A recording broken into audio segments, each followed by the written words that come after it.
함께 기도드리겠습니다.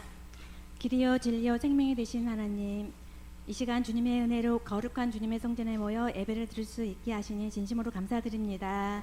지난 일주일 동안에도 더웠지만 저희들이 또한 힘들고 아프고 외로울 때 곁에 다가와 구름 기둥과 불 기둥으로 동행해 주시며 막아주시고 감싸 안아주셔서 정말 감사드립니다.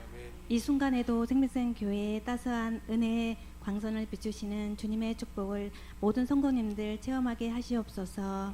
순종의 예배를 기쁨으로 드림으로 주님의 섭리를 깨닫고 살아서 역사하시는 주님의 말씀 속에 치유받고 은혜 받게 하옵소서. 주님의 자녀로 바르게 살기 고백하였지만 예배의 성공자가 되지 못하였고 기도의 용사가 되지도 못하였습니다. 내 가족은 생각하면서 주인은 돌아보지 못하였습니다. 이 시간 목사님 말씀을 통하여 더 나은 성숙된 그리스도인이 되어지기를 소망하며 기도합니다. 생명교회와 생명교회를 이곳에 세워주시고 강병찬 목사님 통하여 말씀이 선포되고 믿음의 일꾼이 일어나 생명교회가 번성하게 하시니 참으로 감사드립니다. 말씀이 살아 움직이는 교회, 예수님의 사랑이 실천되어지는 교회 성도님들이 되게 하옵소서. 위대하고 강하신 주님, 성도님들의 건강을 지켜주옵소서. 여러 가지 질병으로 치료받으며 이겨내고 있는 가정들마다 위로하시고 만져주시고 건강케 하옵소서. 이 시간 목사님 말씀 선포하실 때 건강케 하옵시고 은혜와 축복의 시간 되게 인도하옵소서. 말씀의 치유가 있고 말씀이 살아 희망을 쌓고 말씀이 길잡이가 되게 하옵소서. 예배를 위해 수고한 모든 손길들 주님 기억하셔서 흔들어 넘치는 축복을 부어주실 줄 믿습니다. 이 시간 뜨거운 믿음, 하나님께 향한 믿음, 성도 간의 규제 속에 평온함과 사랑의 마음 늘 잊지 않고 기도하고 찬양하며 감사하는 마음으로 살아가는 하루하루 되게 인도하여 주옵소서. 아멘. 하나님 감사드립니다. 거룩하신 예수님의 이름으로 기도드립니다.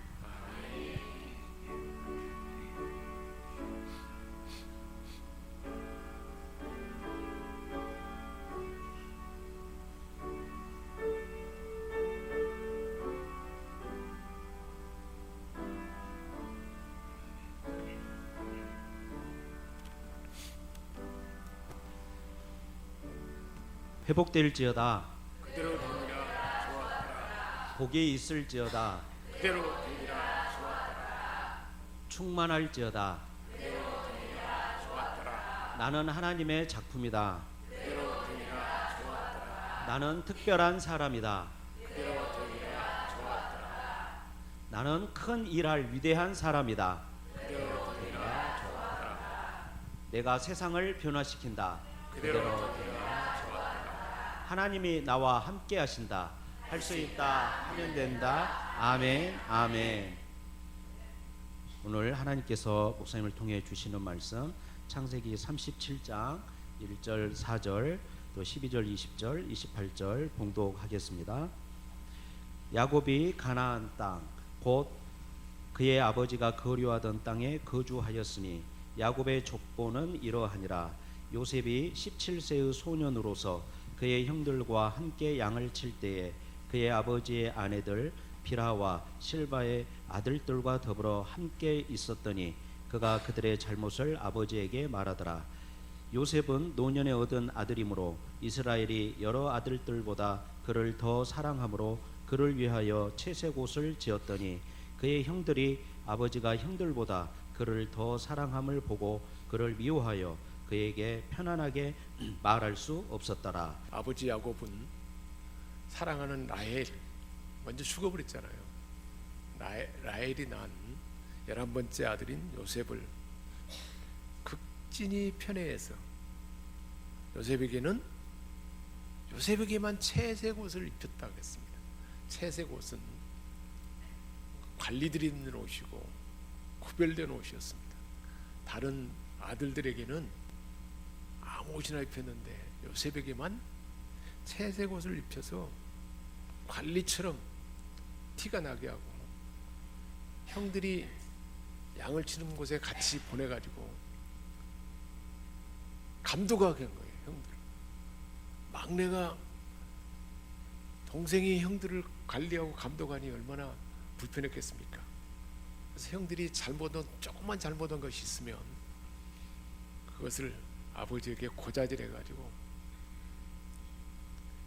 옷을 특별히 채색 옷만 입은 것만 해도 기분 나쁜 일이고 또 관리 감독을 하게 한 것도 마음이 불편한 일인데 고자질까지 하니 얼마나 싫었든지 샬롬이라고 말할 수 없었다는 거예요. 이스라엘 사람들은 만나면 샬롬하고 평강에 인사를 하는데 인사의 말을 할 수 없을 정도로 그렇게 갈등이 깊었던 것입니다. 심히 미워했고, 그런데 또 꿈 이야기까지 한단 말이에요. 11번째 있는 벳집단을 향하여 모든 벳집단들이 절을 했다는 거예요. 형들이 요셉을 향하여 절을 했다는 꿈을 꿨어요. 그리고 또 얼마 있지 않아서 해와 달과 11별이 요셉의 별을 향하여 절을 했다는 거예요. 아버지 어머니까지 절을 하는 꿈을 이야기를 하는 거예요. 그게 얼마나 화가 났겠습니까? 그렇게 몸소리 칠 정도로 화가 나고, 동생이 아닌 거예요. 막 분노가 가득 차고, 그런 형들의 그 마음 상태가 그런 상태였는데, 형들이 양을 치고 있는데 아버지가 요셉에게 이야기합니다. 요셉아, 형들이 세겜에서 양을 치고 있는데 별일이 없는지 한번 살펴봐라. 그래서 요셉을 불러서 이야기했습니다. 사랑스러운 눈으로 17살이나 먹었는데 그렇게 편애하면서 말했습니다. 예, 아버지, 그렇게 할게요. 말씀을 따라서 세겜에 가서 양떼를 찾는데 보이지 않습니다. 곳에서 헤매고 있을 때 어떤 사람이 갑자기 나타나서 형들이 도단으로 갔다, 양떼를 끌고 도단으로 갔다 하는 그 말을 전해줬습니다. 그래서 요셉은 형들이 있는 도단으로 먼 길이지만 형들을 찾아갔습니다. 저 멀리서 요셉이 아버지가 지어준 채색 옷을 입고 나타난 것입니다. 그것을 본 형제들의 마음이 어땠을까요? 저 채색 옷, 저 꼼쟁이, 아니 안 보이니까 저 마음이 편하던데 여기까지 차려왔구나. 저 꼴보기 싫은 놈은 어떻게 할까? 없애버리면 어떨까? 서로가 똑같은 동일한 마음이었습니다. 그래서 저놈을 죽여버리고 그 꿈이 어떻게 됐는지 한번 보자. 그리고는 요셉을 잡았습니다. 옷을 벗깁니다. 형, 왜 그래? 가만히 있어!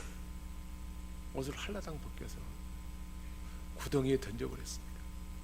그 구덩이라는 것은 깊은 구덩이로서 스스로 나올 수가 없어요.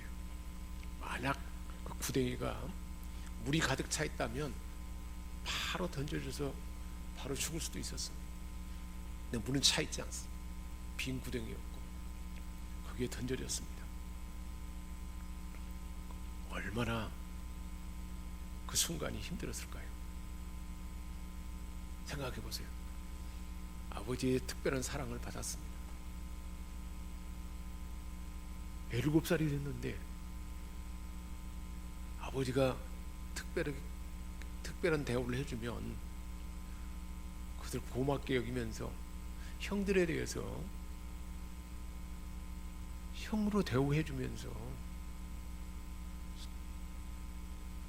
철부지처럼 지내지 아니하고 형들을 나름대로 대우해주면서 자기 역할을 할 수도 있을 텐데 완전히 철부지고 자기만 알고 형들이 미워하는 것을 알아도 전혀 아랑곳하지 않습니다.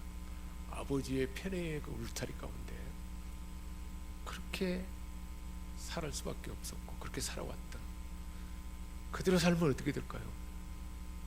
계속 가정 안의 갈등은 더 깊어지고 망가진 인생을 살 수밖에 없지 않겠습니까? 무슨 소망이겠습니까?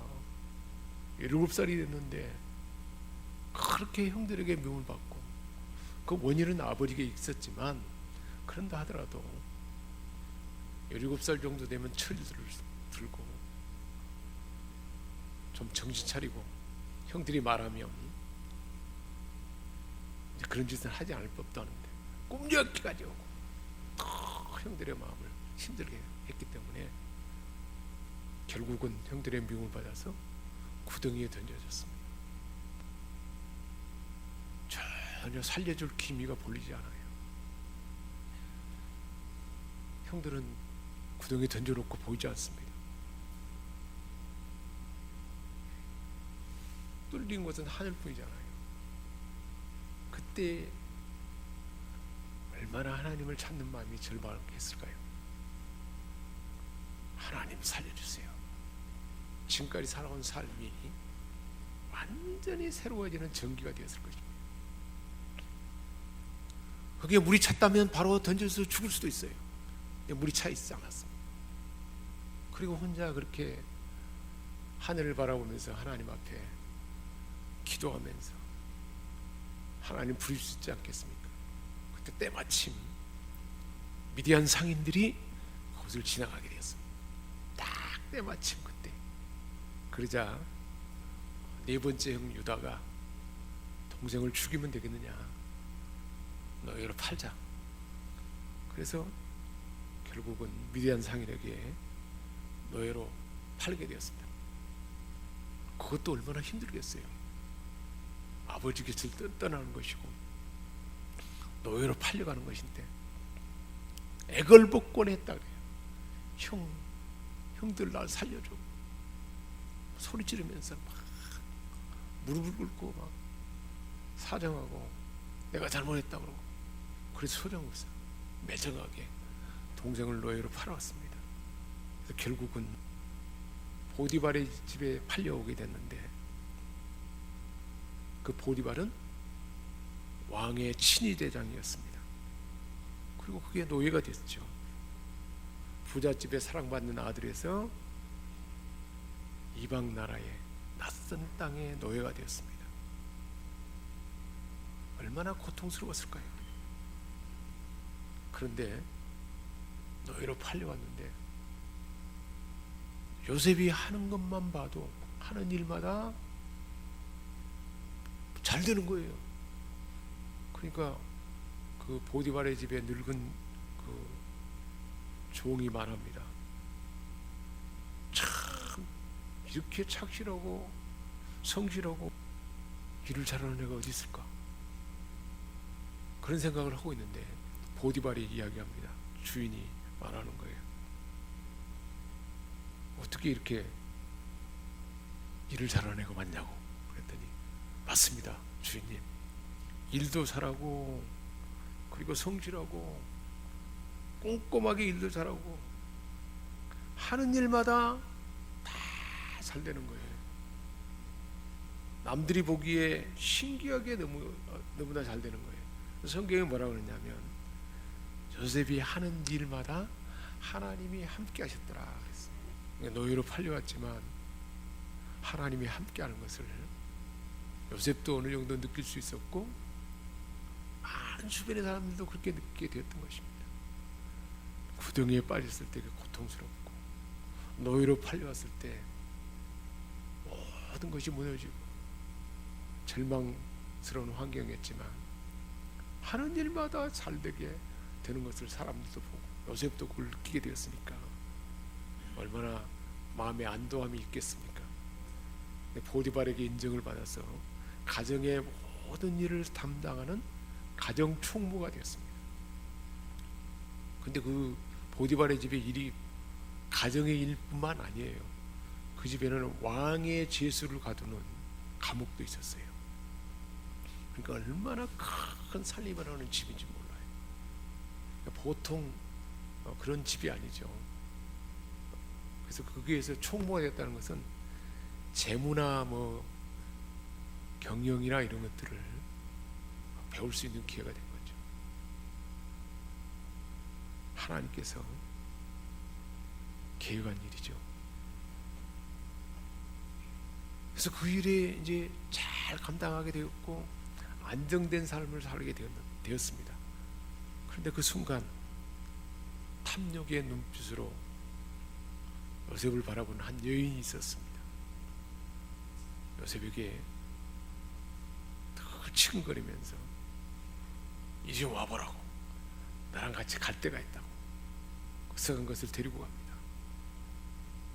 그러자 요셉이 그 아내 보디발의 아내의 유혹을 뿌리치고 그 자리를 빠져나오는데 옷이 그 여인에게 붙잡힌 거예요. 그렇지만 요셉은 빨리 도망쳐 나왔습니다. 그 환경을 있어서는 안 되게 뿌리쳐 나왔습니다. 그런데 보디발의 아내는 오히려 요셉에게 지혜를 뒤집어 쓰줍니다. 저 못된 요셉이 나를 범하려다가 내가 물리치니까 이 옷을 나한테 던져놓고 그냥 도망갔다고. 저녁이 돼서 집에 돌아온 보디발에게 거짓말을 하고 보디발은 화가 머리 끝까지 나서 요셉을 당장 감옥에 가더라 그래가지고 감옥에 가다 버렸습니다. 노예로 팔려와서 하나님의 은혜 가운데 안정되었는가 싶은데 이제는 어디에 가게 됐어요?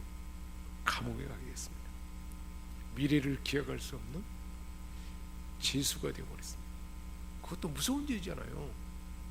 아주 무서운 죄를 지었기 때문에 언제 나올 줄 몰라요. 그렇게 감옥에 갇히게 되었습니다. 갇힌 후에 2년의 세월이 흘렀고 그때 마침 바로 왕이 꿈을 꿨어요.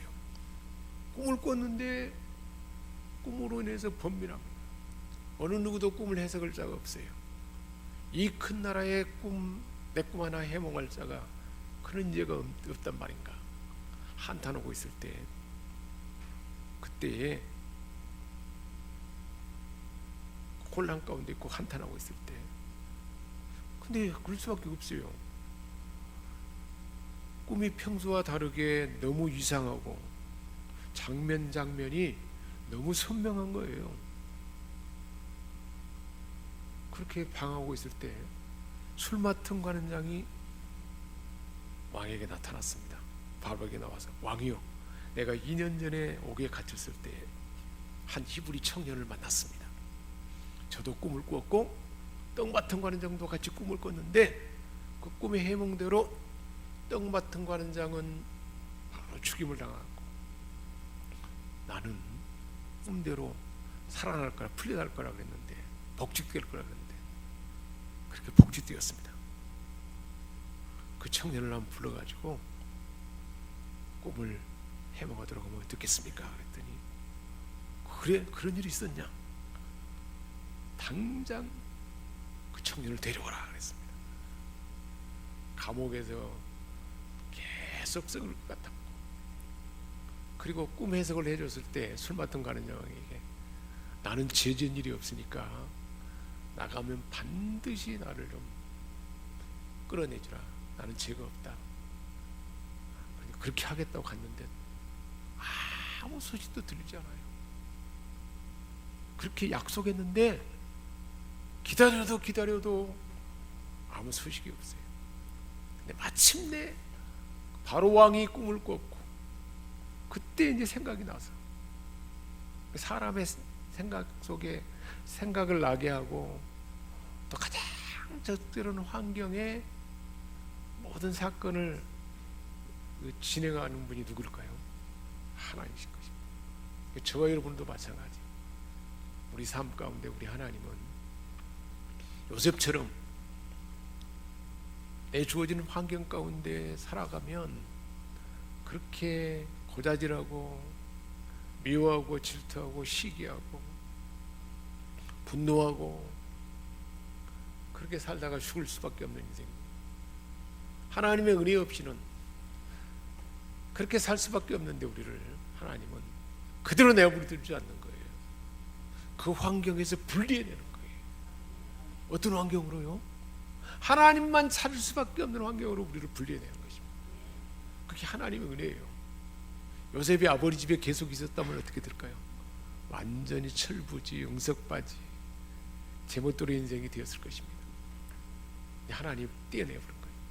구덩이에 던져버리고 노예로 팔아버리고 그것도 아직도 성이 차지 않은 거예요. 하나님의 계획 가운데 더 성숙한 사람으로 세우려면 감옥 학교를 가야 돼요. 김대중 대통령이 감옥 학교에서 많이 성숙해져서 그렇게 인품이 영양이 갖추어졌지 않습니까? 마찬가지예요. 요셉도 하나님의 계획 가운데 감옥에 보내졌습니다. 감옥에 갔는데도 마찬가지예요. 전옥에게 은혜를 주어가지고 모든 감옥의 일을 요셉이 맡게 했잖아요. 사법 행정 부분까지도 다 경험하게 하나님은 그렇게 예비한 것입니다. 근데 요셉이 생각할 때는 고난이잖아요. 형들에게 미움받아서 구덩이에 던져졌지, 노예로 팔렸지. 그게 보통 힘든 일이 아니에요. 13년 동안 고난과 환난의 연단을 받았습니다.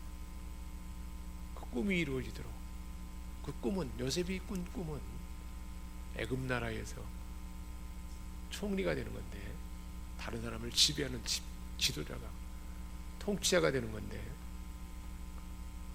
그것은 이미 하나님께서 아브라함에게 미리 알려준 일이었습니다. 창세기 15장에 보면 내 후손이 애굽에 들어가서 400년 동안 객이 될 것이다.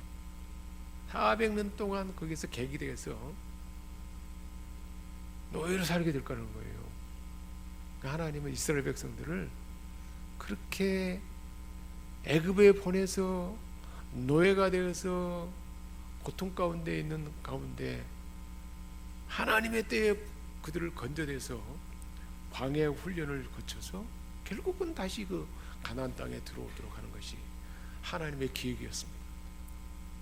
하나님의 방법은 사람을 평안한 가운데 놔두면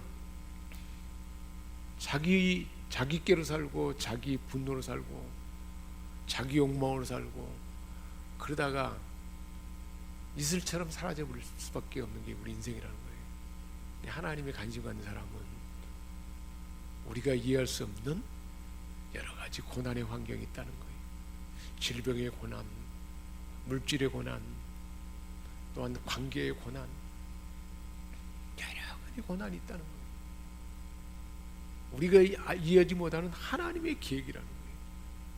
요셉이 그렇지 않습니까? 예수 보면서 보세요.